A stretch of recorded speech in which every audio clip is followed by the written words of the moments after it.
want to look like yourselves. Why don't you like the way you look?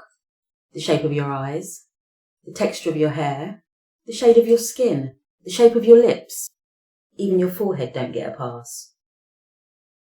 Not liking yourselves or the way you look is a distraction and part of the matrix programming. Why don't you like the way you look? You want to look like everyone else but yourselves. You want to be like everyone else but yourselves.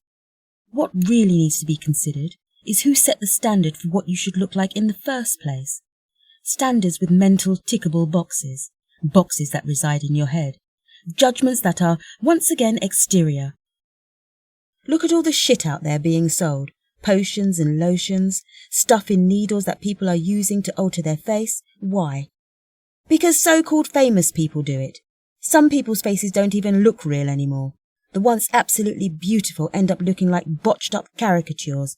But you still do it. Lost. You want to look like them when they don't even want to look like themselves.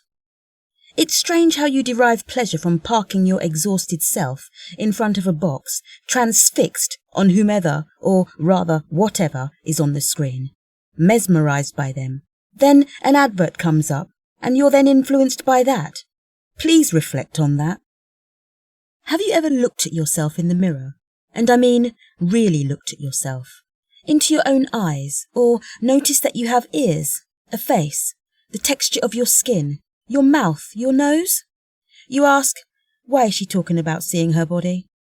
The detail is where I'm going with this.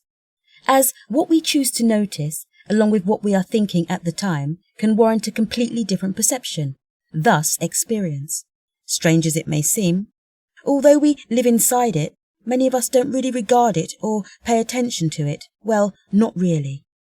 Except to notice when it's out of shape or when it gets spots, when its hair drops out or doesn't look the way we want it to, all pertaining to what?